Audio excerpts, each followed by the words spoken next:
გამარჯობა. BMG TV-ზე წერტილის დროა, მე ვარ BMG-ის მთავარი რედაქტორი და ტელეპროექტ წერტილის ავტორი და წამყვანი ჟურნალისტი თელარა გელანდია. რა გზავნილები ჰქონდა ირაკლი კობახიძეს ბიზნესის სხვადასხვა სფეროს 80-ზე მეტ წარმომადგენელთან შეხვედრაზე, რომელიც მთავრობის ადმინისტრაციაში წინა კვირის ბოლოს შედგა.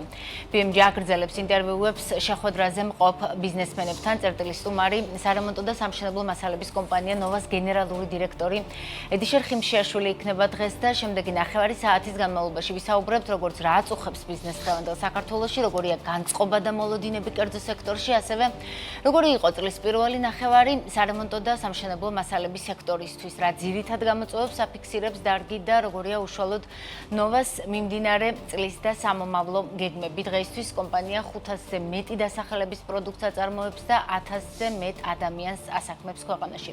ვიდრე ინტერვიუს დავიწყებთ, შეგახსენებთ, რომ ბიზნესმენებთან შეხვედრის შემდეგ, რომელიც როგორც უკვე ვთქვი, გასული კვირის ბოლოს შედგა, ირაკლი კობახიძეს მედიასთან კომენტარი არ გაუკეთებია და მხოლოდ მთავრობის ადმინისტრაციამ გავრცელა პრეს-რელიზი, საიდანაც ჩანს, რომ ქართული ოცნების პრემიერმა ბიზნესმენებთან ისაუბრა მაღალი ეკონომიკური ზრდის ტემპზე, სიღარიბის შემცირებისა და დასაქმების ზრდის კუთხით არსებულ პოზიტიურ მაჩვენებლებზე, რისთვისაც თურმე ბიზნესმენებს მადლობაც გადაუხადა, რადგან ახალ სამუშაო ადგილებს ქმნის სწორედ კერძო სექტორი. საინტერესოდ მენიშნა მთავრობის პრეს-რელიზი და ნაწილი, რომელიც შეეხებოდა კორუფციას და საკადრო გადაწყვეტილებებს. ციტირებ, აღინიშნა, რომ კორუფცია აფერხებს ეკონომიკის განვითარებას და ყველაფერი გაკეთდება კორუფციის დონის მაქსიმალურად შესამცირებლად.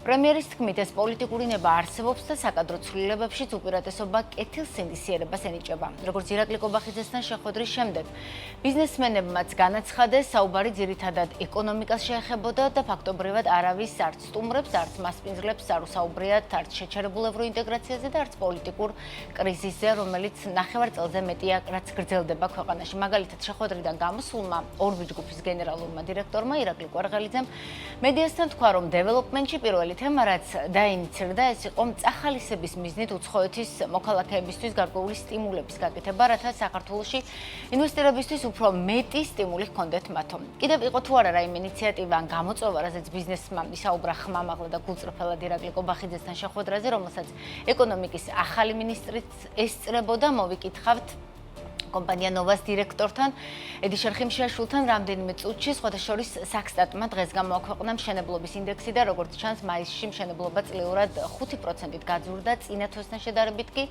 0.2%-ით. როგორც ახლა ინფოგრაფიკზე ხედავთ, ინდექსის ზრდა უმეტესწილად გამოწვეული იყო მშენებლობის დარგში დაქირავებით დასაქმებულთა საშუალო თვიური ნომინალური ხელფასის თითქმის 18%-იანი ზრდით წლიურად და სამშენებლო მასალების 2%-იანი გაძვირებით, რამაც შესაბამისად 3.6 და 1.2% პუნქტი შეიტანა ჯამურად მშენებლობის გაძვირებაშიო.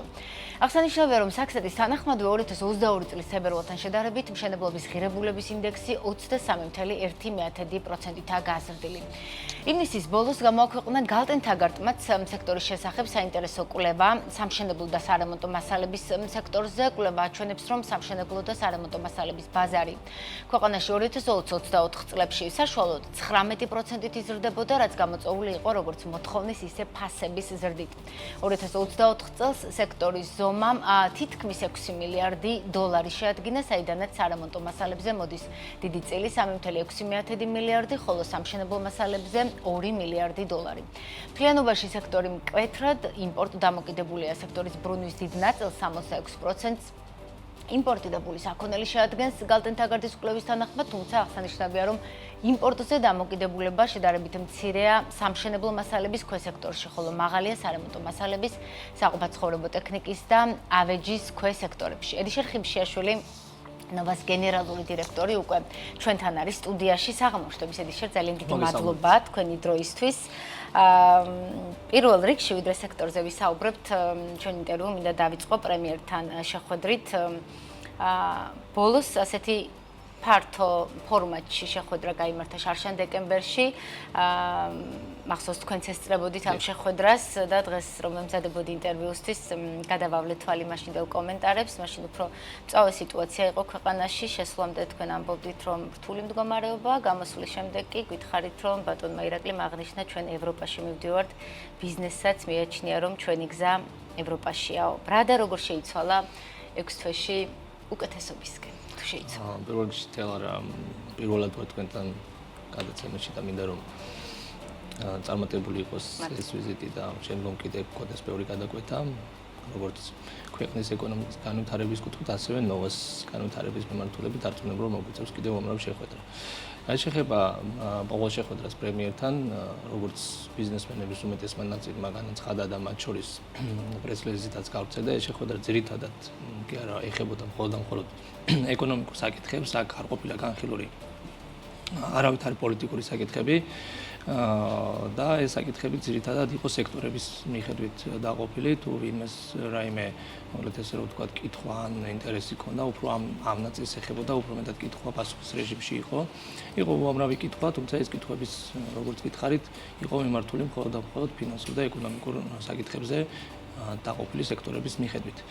რომ ვთქვათ, რომ ამ შეხვედრაზე გამოიკვეთა რაიმე ესეთი პოლიტიკური საკითხი, რომლის ხაზგასმაც შესაძლებელია ესეთი საკითხები არ ყოფილა. ბიზნესის უფრო მეტად მოტივირებული იყო, რომ ეს ყოფილიყო ზუსტად იმ კონტექსტში წაყვანილი, რაც როგორც იყო შინაარსი, უფრო ეკონომიკურ კუთხით და ის უამრავი კითხვა იყო, უამრავ კითხვაზე პასუხი. პრემიერმა წარგვიდგინა და იცით რომ ყავს ქვეყანას ახალი ეკონომიკის მინისტრი, გამოითქვა მათი მხრიდან მზაობა, რომ ბიზნესის კუთხით, როგორც სექტორულად, ასევე გლობალურად თუ არსებობდა რაიმე პრობლემური საკითხები, რომელიც აწუხებდა ამ სექტორს, ამ მთლიანად ბიზნესს, იქნებოდა მეტი ჩართულობა, მეტი ყურადღება, განხილული იქნა ქვეყნის ეკონომიკური ზრდის მაჩვენებლები, ხაზი გაესვა რეგიონში და არა მარტო რეგიონში ქვეყნის ეკონომიკური ზრდის მაღალ და მაჩვენებლებს და ასევე, როგორც გითხარით, დეტალურად იქნა განხილული სხვადასხვა სექტორის კერძო საკითხები, რომელიც ფიქრობ, რომ არ წარმოადგენს რაიმე განსაკუთრებულ ინტერესს, იმიტომ რომ ის ეხებოდა ძირითადად ტექნიკურ საკითხებს. მთავარი ხაზი, როგორც გითხარით, იყო შეხვედრის მთავარი იდეა და იდეოლოგია იყო ის, რომ სახელმწიფო მზად არის დაუდგეს ბიზნესს ქვეყანაში, იმისთვის, რომ უფრო მეტად განვითარდეს ქვეყანა, იყო მოკლედ პოზიტიური გზავნილი იმასთან დაკავშირებით, რომ სახელმწიფო აფასებს ბიზნესის როლს ქვეყნის ეკონომიკის შეტანილი წვლილისთვის, როგორც ბიუჯეტის შევსების ნაწილში, ასევე დასაქმების ნაწილში. დასაქმება ერთ-ერთი მნიშვნელოვანი გამოწვევა ქვეყნისთვის და ერთ-ერთი განსახურული საკითხი სწორედ ეს იყო, თუ როგორ უნდა გავზარდოთ, მოკლედ ესე რომ ვთქვათ, ქართველების გადინება ქვეყნიდან და პირიქით მათი დაბრუნება იმისთვის, რომ ჩვენი ქვეყანა უფრო მეტად მიმზიდველი იყოს ჩვენი მოქალაქეების დასაქმების კუთხით. უამრავი ესეთი საკითხები, რომელიც განვიხილეთ და ეხებოდა ძირითადად, როგორც გითხარით, მხოლოდ ეკონომიკურ საკითხებს. თქვენ თუ დასვით თუ გქონდათ რაიმე კონკრეტული კითხვა? მე მქონია კითხვა, ერთადერთი კითხვა, რაც ის მოკლედ ესე რომ ვთქვათ, მინდოდა ისედაც გაიჟღერა ეს კითხვა, უკავშირდებოდა აწარმოების საქართველოს პროგრამას, იცით რომ ველოდება ბიზნესი ახალ ბრძანებულებას აწარმოებს საქართველოს პროგრამის ფარგლებში, თუ რა იქნება მსხვილი ბიზნესისთვის, რადგან ძირითადად აწარმოების სტრუქტურა მიმართული არის მცირე და საშუალო ბიზნესებისთვის, იმისთვის რომ რაც შეიძლება მეტმა ბიზნესმა და მეტმა მოქალაქემ ისარგებლოს, თუმცა ეს დაფინანსებების ლიმიტი კონკრეტულად ჩვენ შემთხვევაში ამოწურულია, ჩვენ არაერთხელ გამიკეთებია ხაზგასმა ამ პროგრამის მოკლედ შინაარსზე და სარგებლიანობაზე და ჩვენ გამოვიყენეთ ეს პროგრამა არაერთხელ, ჩემი კითხვაც მაგას უკავშირდებოდა, რომ იყო თუ არა შესაძლებელი, რომ მსხვილი ბიზნესისთვის ყოფილიყო ამ მიმართულებით ხარდაჭერები, რაზეც პასუხი იყო შემდეგი, რომ აუცილებლად გადახედავდნენ ამ საკითხს და იქნებოდა. მე მეტი სხვა კითხვა არ მქონია, არც დამისვამ შესაბამისად კითხვა ძირითადად მსმენელის რანგში ვიყავი ამ შემთხვევაში. კი ბატონო. ვიდრე სექტორზე ვისაუბრებთ, რადგან დასაქმების თემა ახსენეთ და როგორც ხვდები ირაკლი კობახიძემაც ისაუბრა ამ ნაწილზე, წინა კვირას თამაზ დაუშვილი იყო ამ შეხვედრის შემდეგ ჩვენი სტუმარი და მან თქვა, რომ ერთ-ერთი მისი კითხვა სწორედ შეეხებოდა იმას, რომ რა გავაკეთოთ ან რას ვერ ვაკეთებთ რაღაც ისეთ სწორად, რომ გადინება ქვეყნიდან მოქალაქეების იყოს ნაკლები, იმიტომ რომ ბიზნესი თითქმის ყველა სფეროს წარმომადგენელი მუდმივად საუბრობს სამუშაო ძალის დეფიციტზე. მათ შორის ხშირად არის კრიტიკის საგანი გარკვეული ნაწილისგან, რომ შეიძლება სოციალური სისტემა, რაც ქვეყანაში მუშაობს, ეს იქნება საზოგადოებრივი დასაქმების სამუშაოები თუ სხვა, იყოს უფრო ეფექტიანი, იმიტომ რომ მილიონობით ლარი იხარჯება ყოველწლიურად ბიუჯეტიდან. ამ კუთხით ხო არ იყო უფრო კონკრეტული ან ახალი რამე ხომ არ თქვა რეფორმირების მიმართულებით ირაკლი კობახიძე? ორი საინტერესო აქცენტი იყო, რომელზეც გავაკეთებ დღეს მოკლედ კომენტარს. ეს პირველი უკავშირდება, პირველი ჩემი აზრით მინდა ვთქვა იმასთან დაკავშირებით, რომ შრომითი მიგრაციასთან დაკავშირებით. თანამედროვე სამყაროში, სადაც ყველასთვის ყველაფერი ხელმისაწვდომია, როგორც ვირტუალური, ასევე ფიზიკური მიმართულებით, ძალიან მარტივია შრომითი ბაზრის, უბრალოდ ესე ვთქვათ, გაფართოვდა შრომითი ბაზარი და დღეს კონკურენცია შრომით ბაზარზე არ არსებობს მხოლოდ ქვეყნის შიგნით. რეალურად კონკურენტი არის შენი ნებისმიერი სოფლიოში ნებისმიერი ქვეყანა, სადაც შეიძლება ქვეყნის მოქალაქე გავიდეს და სადაც შეიძლება უკეთესი მისი ფინანსური შედეგები უკეთესი იყოს. საბოლოო ჯამში რამდენიც არ უნდა ვისაუბროთ ამ პრობლემის არსზე, როგორც არ უნდა იყოს იდეები, როგორ შეიძლება ეს საკითხი გადაწყდეს, საბოლოო ჯამში მივდივარ თითოეულ მოქალაქეზე, და თითოეულ მოქალაქის ინტერესზე. საბოლოოდ ჩვენი ამოცანა ბიზნესის და ამაში ემთხვეოდა ხედვა რომ არის ის რომ როგორც ბიზნეს სექტორში, ასევე საჯარო სექტორში თანდათან უნდა მოხდეს ხელფასების იმ დონეზე აწევა, რაც რის საშუალებაც თალსახად ქვეყნის ეკონომიკაზე და მისცეს ბიზნესაც და ქვეყანასაც, რომ ადამიანებისთვის აღარ გახდეს საინტერესო ქვეყნის დატოვება, იმიტომ რომ ჩვენი კომპანიის მაგალითზე რო გითხრათ, არაერთი ადამიანი წასულა სამუშაო საზღვარგარეთ, მე ისევ დაბრუნებულა, მათთვის ძალიან რთული არის და არავისთვის არ არის სასიამოვნო მოუწიოს ქვეყნის დატოვება. პირიქით მათ ურჩევნიათ, რომ ჩვენ ქვეყანაში უკეთეს გარემოში, მათთვის მშობლიურ გარემოში გამოიმუშავონ ეს განათლება. ამის ერთადერთი, მოკლედ ესე ვთქვათ, შესაძლებლობას მე პირადად ვხედავ იმაში, რომ თანდათან ჩვენ უნდა დავეციოთ მე არ ვამბობ რომ უნდა გაუსწროთ, ეს შეიძლება რთულია, მაგრამ იმ ზღვრამდე უნდა მივიდეთ, როდესაც უკვე მათთვის აღარ იქნება საინტერესო ქვეყნის დატოვება და ვფიქრობ რომ ეს შესაძლებელია თუ გავითვალისწინებთ იმ ტემპებს, რა ტემპებითაც ჩვენ მივდივართ, იმიტომ რომ თუ ავიღებთ მაგალითად 3-4 წლის შორს ძალიან შორს რო არ წავიდეთ 4-5 წლის მონაცემებს და დღევანდელ საშუალო ხელფასის მონაცემებს თუ შევადარებთ, ამ თვალსაზრისით ქვეყანაში აშკარად გაუმჯობესებული სიტუაცია და ვფიქრობ რომ მომავალში კიდევ უფრო გაუმჯობესდება, იმიტომ რომ ეს ბაზრის მოთხოვნაა და შრომითი ბაზარი არეგულირებს ამას და არა ან ვინმე კერძო ბიზნესი ან სახელმწიფო ეს ჩვეულებრივი ბაზარია, შრომითი ბაზარი, ამას არეგულირებს თვითონ მოთხოვნა მიწოდება. განსაკუთრებით მეორე საკითხს ეს ეხებოდა განათლების სისტემას. მე არაერთხელ მისაუბრია არა თქვენს ეთერში, მაგრამ თქვენს არხზე იმასთან დაკავშირებით, რომ არსებობს ტექნიკური კადრების დეფიციტი, რაც ასევე მნიშვნელოვანი საკითხია და ეს არა მარტო ამ შეხვედრაზე პრემიერთან, არამედ BAG-ის კონკრეტულ ინიციირებით ქონდა შეხვედრა და იქ იყო წარმოდგენილი მათ შორის გალტენ-დაგარტის კვლევა იმასთან დაკავშირებით, რომ რა უნდა გააკეთდეს ამ ბაზარზე იმისთვის, რომ გაუმჯობესდეს, კონკრეტულად იყო პრემიერის ინიციატივა, რომ უფრო მეტი აქცენტი გააკეთდეს ისეთ მიმართულებებზე, რომლებიც ესე რომ ვთქვათ, უფრო მეტად აღაზრდის ქვეყანაში ისეთ კადრებს, რომლის დეფიციტიც არსებობს. თუმცა ეს მხოლოდ იდეის და შინაარსის დონეზე, რომელსაც ალბათ მომავალში უფრო დეტალურად ვნახავთ. ეს ძალიან მნიშვნელოვანი საკითხია, რომელიც არა მარტო ნოვას, არამედ მთლიანად ქვეყანას ვფიქრობ, რომ ძალიან წლებია უკვე უცნაური სურათი გვაქვს ბიზნესი წუხს, რომ არის სამუშაო ძალის დეფიციტი, მათ შორის კვალიფიციური ძალის და მეორე მხრივ ქვეყანაში გვაქვს უმუშევრობა და ალბათ ეგ ორი რაღაც ერთმანეთსგან უნდა გავყვეთ, სამუშაო ძალის დეფიციტი და კვალიფიციური კადრების დეფიციტი, ეგ ორი ერთმანეთსგან აბსოლუტურად განსხვავებული თუმცა ორივეს დეფიციტზე საუბრობთ. მაგრამ ორივეს დეფიციტზე საუბრობთ, ჩვენ ამ შემთხვევაში საუბრობთ, მე ამ კონკრეტულ შემთხვევაში ვსაუბრობთ კვალიფიციური კადრების დეფიციტზე. კი ბატონო. ვისაუბროთ ედიშორ უშუალოდ თქვენ ახსენეთ, რომ კარგი იქნება ხელფასები ისე გაიზარდოს და გეთანხმებით, რომ ადამიანებს არ უჩნდებოდათ სურვილი თუნდაც აღმოსავლეთ ევროპაში წავიდნენ და იქ იმუშაონ, მაგრამ ბიზნესს ამის საშუალება უნდა მისცეს და მათ შორის საჯარო სამსახურშიც რომ გაიზარდოს ხელფასები, ბიზნესმა უნდა შეიტანოს მეტი გადასახადი ბიუჯეტში, ეკონომიკა უნდა იზრდებოდეს სწრაფი ტემპით და რაც მთავარია მდგრადად. როგორი იყო წლის პირველი ნახევარი უშუალოდ ნოვასთვის, რო ვისაუბროთ გაყიდვებზეც უკვე ძირითადი ნაწილი როგორც ვიცი ხართ ადგილობრივ ბაზარზე ორიენტირებული, მაგრამ საინტერესოა. ჩვენს კომპანიაში ნოვაში შევაჯამეთ პირველი ორი კვარტლის შედეგები. მინდა გითხრათ, რომ ციფრების დონეზე დაახლოებით იმ მაჩვენებლებზე ვართ, რაც გასული წლის მაჩვენებლები იყო. ანუ ზრდა არის თუ იგივე? არც ზრდა, არც კლება თანაბრად. რას ეძახით ამას ბიზნესში, სტაბილურობას? კი, ეხლა ვიგეთქვით, რასაც ვეძახით მაგ ამბავს. მოკლედ, აქ არის მნიშვნელოვანი ფაქტორი, რომ ჩვენ ვითვლით შემოსავლებს ლარში და ბიზნესი დიდწილად დამოკიდებული არის როგორც კურსზე, ასევე იმპორტზე არსებულ ფასებზე და უამრავ რაღაცას. ჩვენ შემდეგ საკითხად განვიხილავთ აუცილებლად შენებლობის გაძვირებას და კიდე უამრავ სხვა კვლევებს, რომელიც დაიდო, თუმცა მინდა გითხრათ, რომ ჩვენ შემთხვევაში თანხობრივად გაკეთებების არ გაზრდის ერთ-ერთი მიზეზი არის ზუსტად ფასების კლება იმ პროდუქტებზე, რის იმპორტსაც ჩვენ ვახორციელებთ.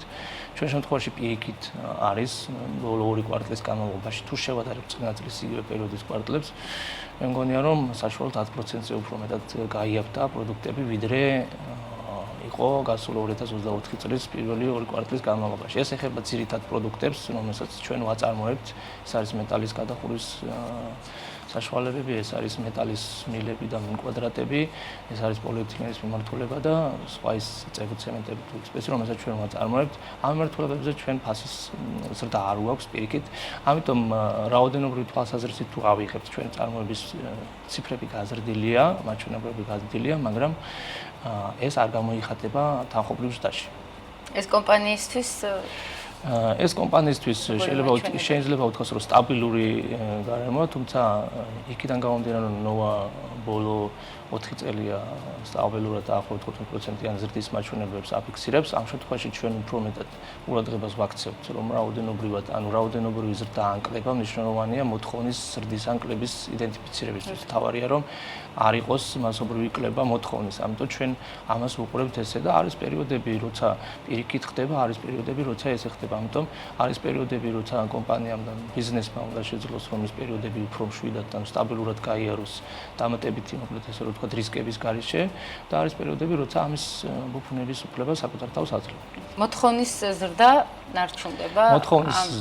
მოთხოვნის ზრდას რაც შეეხება, შეიძლება ითქვას, რომ ამას ვერ დავარქვევთ განსაკუთრებულ ზრდას, ეს არის ზრდა, მაგრამ უნიშნელო, თუმცა ესეც გაყოფილი არის. ნოვა იცით, რომ უამრავ სხვადასხვა კატეგორიის პროდუქტს აწარმოებს და უამრავ სხვადასხვა კატეგორიის პროდუქტის ექსკლუზიური იმპორტიორი და რეალიზატორია საქართველოში. ამიტომ სხვადასხვა კატეგორიებში სხვადასხვანაირი მაჩვენებელია, თუმცა საშუალო ჯამში შეიძლება ითქვას, რომ ეს მოთხოვნის ჯაჭვი დაახლოებით იგივეა, დაახლოებით 7%-ის ზრდის მონაცემებია, რაც იყო გასული წლის იგივე პერიოდთან შედარებით. კი ბატონო. ექსპორტის მიმართულებით რამე სიახლე ხომ არ გაქვთ ან ხომ არ გეგმავთ აქ ბიზნესები, რამდენიმე მყოლია სხვადასხვა სფეროს წარმომადგენელი, რომელიც ამბობს, რომ ქვეყანაში არც ისე მარტივად პროგნოზირებადი გარემო გვაქვს მით უმეტეს წელს და ამიტომ ვისაც აქვს საშუალება და რესურსი და მათი მიმართულება იძლევა ამის შესაძლებლობას, ყველა ცდილობს რაღაც ექსპორტის მიმართულება გააძლიეროს, ან სხვა ქვეყანაში გახსნას ფილიალი და ასე შემდეგ. თქვენ ცოტა სპეციფიკური ბიზნესი ამ ხრივ ხომ არ ფიქრობთ, რომ აი ეს სტაბილურობას, რასაც ვიძახით, არც ისე მაღალი ზრდა, რაღაც სხვა მიმართულებით დივერსიფიცირებული რო გახადო მეტნაკლებად ბიზნესი. ან ექსპორტი გააძლიეროთ თუ ეს გამოსვლადია?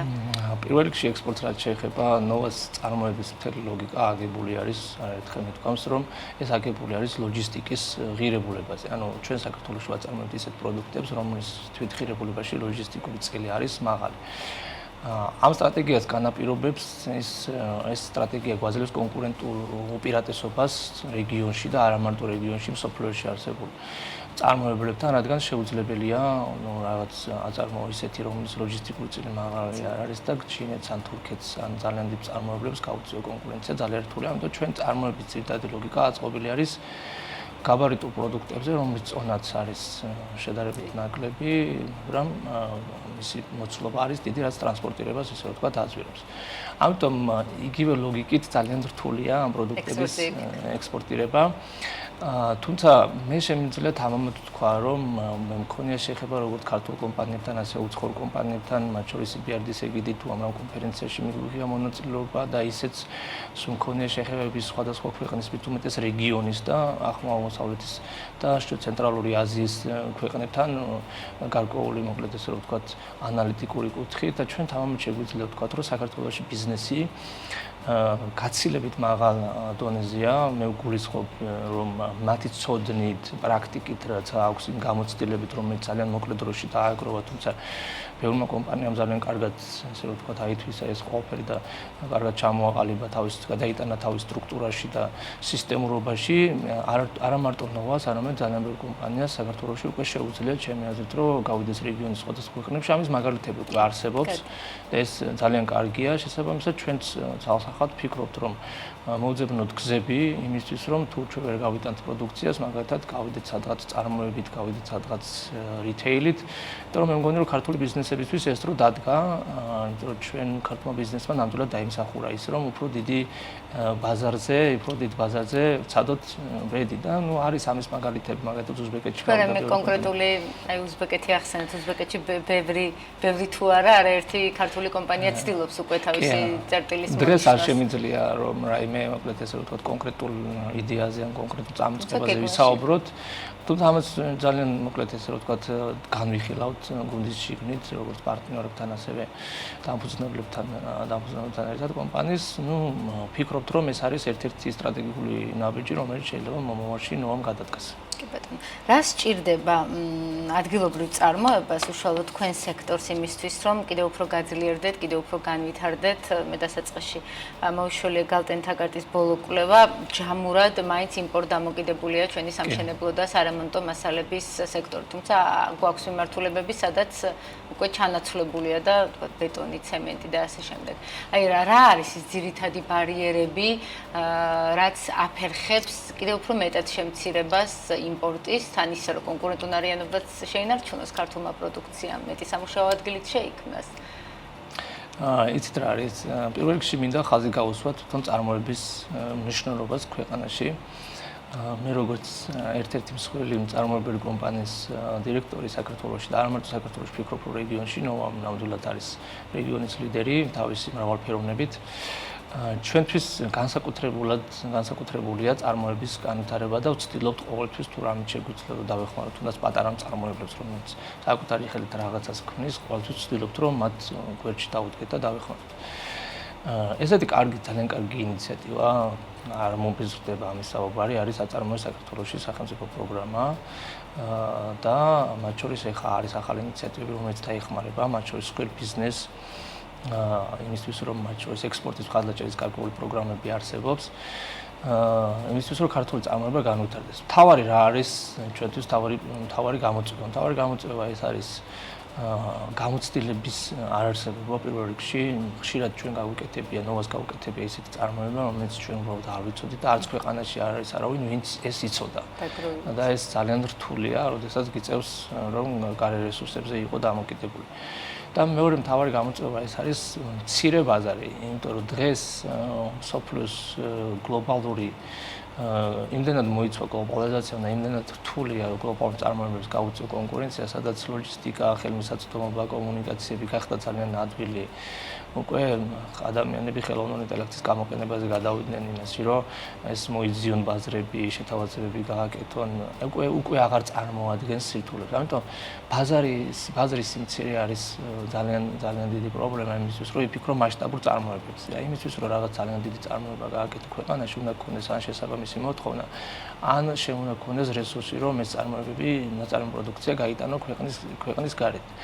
ამიტომ ხაზგასმა გავაკეთე წინა კითხვის კომენტირებისას, რომ მნიშვნელოვანია, რომ ქართულმა ბიზნესმა არა პროდუქტი, არამედ ინტელექტუალური ცოდნა გაიტანოს ქვეყნის გარეთ და ამის შესაძლებლობები ვფიქრობ, რომ არსებობს.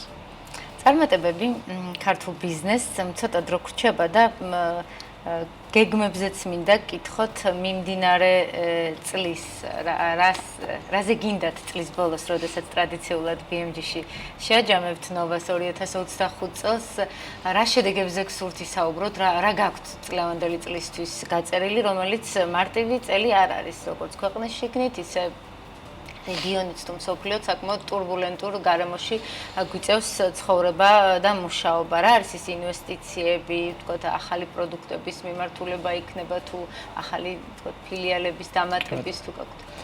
იცით რა არის, ბიზნესში არსებობს ერთი მარტივი წესი, რომ არ უნდა გაჩერდე აუცილებლად, უნდა მოიფიქრო სიახლე, უნდა შესთავაზო მომხმარებლის სიახლეები.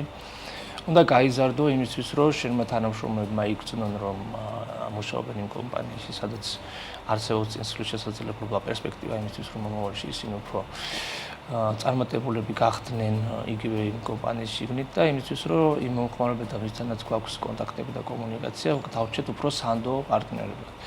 ამისთვის მუდმივად კომპანია, ჩვენი კომპანია ნოვა მუდმივად ცდილობს, რომ განავითაროს წარმოება. ეს არის მთავარი ხაზი ნოვას განვითარების და ყოველ არ მახსოვს პერიოდი 2015 წლიდან აქტიურად ვარ ნოვას მმართველობაში ჩართული, არც ერთი წელი არ ყოფილა, როდესაც მნიშვნელოვანი ინვესტიცია არ გაგვიკეთებია წარმოების მიმართულებით.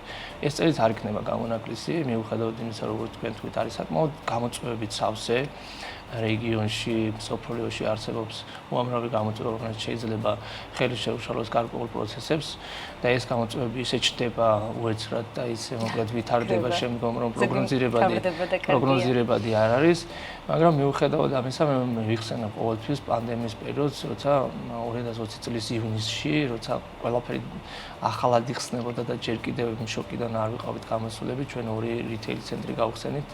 იმიტომ რომ მგონია რომ არასდროს არ უნდა გავუჩინოთ. ამიტომ 25 წელშიც აუცილებლად გავაკეთებ დამატებით ინვესტიციებს წარმოებაში. ახალობით რამდენი გაქვთ გეგმაში თუ შეგვიძლია? აი რაც დაუთვალეთ ხოლმე და რომ ვამბობთ ხოლმე რომ მოდი წელს ცოტა ინვესტიცია გავაკეთოთ. $2 მილიონზე ნაკლები ინვესტიციას არასდროს არ ვაკეთებთ ხოლმე, არც წელი არ ყოფილა ზოგჯერ, 10 მილიონიც ყოფილა და უფრო მეტიც. მაგრამ ჩვენ იმდენად სიღრმეში ვართ, აი ნოვა იმდენად სიღრმეშია წარმოების მიმართულებაში და იმდენად ვართ გატაცებული, იმიტომ რომ რაც შეიძლება მეტი პროდუქტი შევქმნათ ნოვას ბრენდის ქვეშ და ნოვას სახელის ქვეშ. ვცდილობთ რომ მუდმივად განავითაროთ ეს და არც 2025 წელი არ იქნება გამონაკლისი.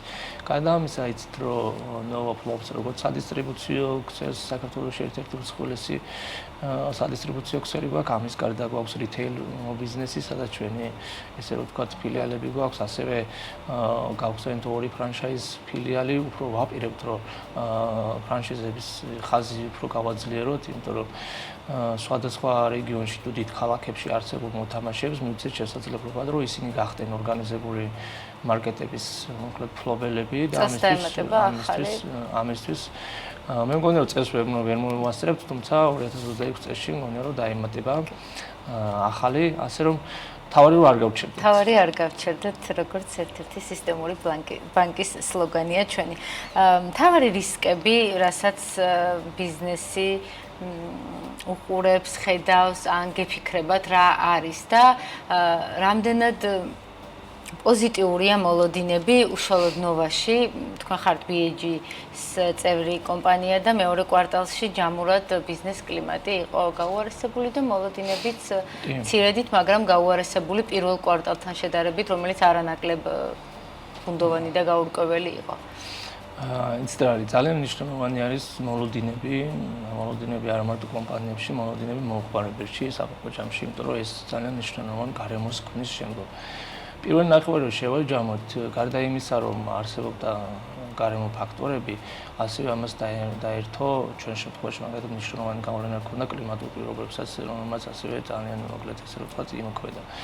მეორე მხრივ ეს წელი ხასიათდება სტაბილური სავალუტო, მეტნაკლებად სტაბილური სავალუტო განვითარებით, ანუ კურსის რაღაც განსაკუთრებული მერყეობარყევები არ გქონია, რამაც შესაბამისად ბიზნესში შექმნა განცდა, რომ მეტნაკლებად უფრო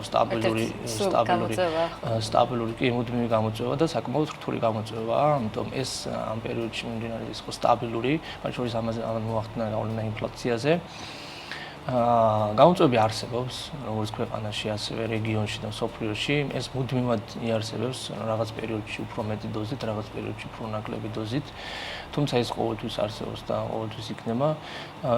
კიდევ ერთხელ რომ მინდა ხაზგასმა გავაკეთო, როგორც სახელმწიფოს მხრიდან, ასევე ბიზნესებმა აუცილებლად უნდა შევეცადოთ ერთობლივად იმისთვის, რომ რაც შეიძლება მეტი ბიზნესი განვითარდეს ქვეყანაში. აქ არ არის საუბარი, რომ აუცილებლად მსხვილი ბიზნესი უნდა განვითარდეს და მსხვილი ბიზნესებს უნდა ქონდეთ განსაკუთრებული აქცენტი და ხელშეწყობა. პირიქით მე თუ მკითხავთ, უფრო მეტად აქცენტი უნდა გაკეთდეს იმ საშუალო მცირე კომპანიებზე და ჩვენც ხო გაგვივლია ის გზა და ვიცით როგორი რთულია იმ კომპანიებისთვის კონკურენციაში შესვლა, თუნდაც ძალიან დიდ კომპანიებთან. ამიტომ მუდმივად უნდა ვიბრძოლოთ იმისთვის, რომ შევქმნათ რაც შეიძლება მეტი. რა გვჭირდება განვითარებისთვის? ჩემი ტრადიციული კითხვაც უნდა დაგისვათ ბოლოსში ქვეყანას. პირველ რიგში გვჭირდება ძალიან ბევრი შრომა. ანუ ეს გარდაუვალია, არ არსებობს წარმატება, უბრალოდ არავინ არ დაიჯერებს, რომ წარმატება მოდის შრომის გარეშე. ესეთი წარმატება ძალიან მალე იფლანგება და ეს არ არის წარმატება, მას შეიძლება დროებითი უკეთესი მდგომარეობა დავარქვათ. წარმატება მხოლოდ არის შრომაში და ერთიანობაში. იმიტომ რომ შეუძლებელია ერთიანობის გარეშე რაიმე წარმატებაზე ვისაუბროთ. აი წარმოვიდგინოთ უბრალოდ ერთი გუნდი, რომელიც ერთ და იგივე საქმეს აკეთებს და ისინი სხვადასხვანაირად ფიქრობდნენ, შესაძლოა სხვადასხვანაირად ფიქრობდნენ, მაგრამ არ ქონდეთ კონსენსუსი ერთ კონკრეტულ საკითხზე და არ მიდიოდეს ერთი გზით და ერთი ხაზით, უბრალოდ შეუძლებელია წარმატების მიღწევა. იგივე უსურვებ ჩვენ ქვეყანას, რომ ვიყოთ ერთიანები. გჭირდება ნამდვილად ერთიანობა. რა დავასრულოთ ამ ქვეყანაში? ხო, ეგ თქვენი მოკლედ ეს უფრო სტანდარტული კითხვა. საფირმო კითხვა. ხო, საფირმო კითხვა. უფრო მოკლედ რა დავასრულოთ ეგ რა დავასრულოთ ეგ არ მიფიქრე, უფრო რა განმოვითაროთ. ამაზე ვისაუბრე და მე როგორც მოკლედ ნოვა როგორც ერთ-ერთი უმსხვილესი წარმოებელი ჩვენ უნდა განმოვითაროთ აუცილებლად წარმოება, ნებისმიერი და არსებობს უამრავი რესურსი იმისთვის, რომ რაც შეიძლება მეტი წარმოება შევქმნათ. ყველამ უნდა იფიქროს ქვეყანაში როგორც სახელმწიფომ ასე მოქალაქემ ბიზნესმა უამრავი ბიზნესები ვიცით ჩვენ რომლებიც იმპორტზე 100% იმპორტ დამოკიდებულები არიან და ისინი არაფერს არ ქმნიან ქვეყანაში წარმოების თვალსაზრისით თუ ღირებულების თვალსაზრისით შესაძლოა გაცილებით დიდ ქმნიდან ვიდრე ნოვა ქმნის მაგრამ ის რასაც წარმოება ქვია და შენი ხელით რაღაცის შექმნა ქვია ეს გაძლევს განცდას რომ შენ სასარგებლო ხარ არა მარტო შენ კომპანიისთვის არამედ შენ ქვეყნისთვის რაღაცას აკეთებ ამიტომ მოდი წარმოების ბევრი ახალი წერტილი შევქმნათ მოდი ბევრი ახალი წერტილი წარმოების ბევრი ახალი წერტილი გვაქვს ამის გამოცდილება ისტორიული გამოცდილება გვაქვს თუ ვიშრომებთ გამოგვივა მადლობა ედიშორ დიდი საინტერესო ინტერვიუსთვის წერტილი დღეს ამით დასრულებულია ჩვენს კითხვებს მოსთხოვდა კომპანია ნოვას გენერალური დირექტორი ედიშორ ხიმშიაშვილი მე ხვალამდე გემშვიდობებით